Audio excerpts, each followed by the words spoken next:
Good morning, everyone. Welcome back. Current time is 7:25. If your home suffered water damage from all the snow and ice this winter, you can blame it on ice dams. But not to worry. Here to tell us how to set things right is Lisa Davenport of Lisa Davenport's Home Gallery in Glastonbury. Good morning, Lisa. Thanks for coming. Good morning. All right. So tell us, first of all, what's an ice dam?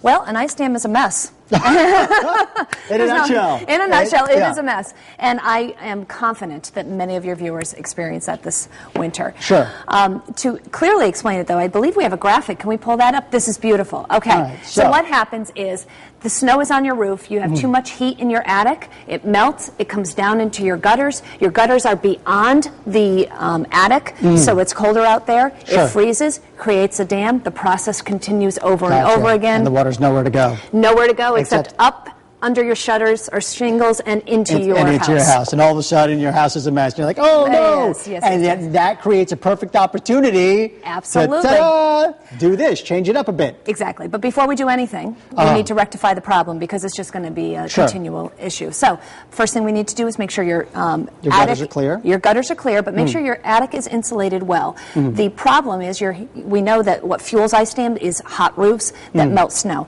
So insulate the attic, make sure you have airflow, and also check that your venting is proper. And what I mean by that is venting from showers and dryers. It's not supposed to happen, but every once in a while a contractor will take a shortcut and just vent into your attic. Okay? So now that we've rectified the problem, we have an opportunity. Now, how do we solve the interior problem?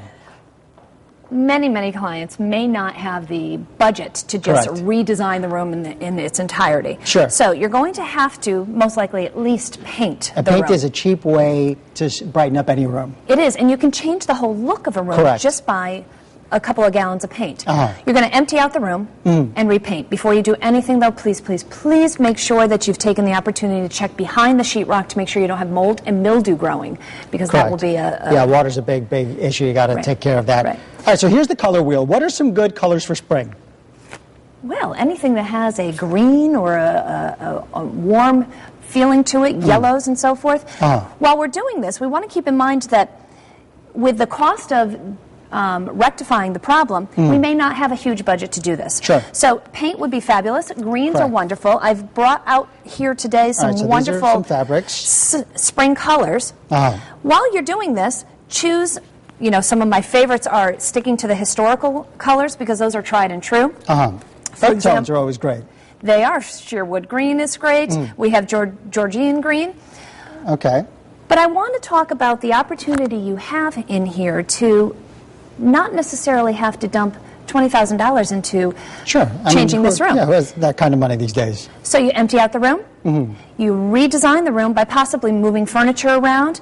Consider changing a lampshade, for example, in a room as opposed to buying all new accessories. Change out some pillows. If the budget allows, maybe you can reupholster a chair. Take a chair from the living room and switch it out from the chair in your master bedroom. If your sofa is... these are beautiful fabrics. And what can you do with these? Draperies, throws? Absolutely. This is a beautiful sheer that can be used for a drapery.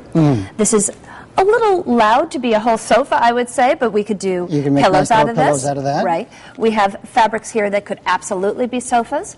We have fabrics that can be draperies. Fantastic. Lisa, thank you so much for coming in this morning. We appreciate your tips. You are fantastic. Thank you. Thank you. Well, everyone, if you want to get more information, log on to WTNH.com and head over to our weekend section. And from there, you can follow the links over to Lisa. Thank you so much for coming in.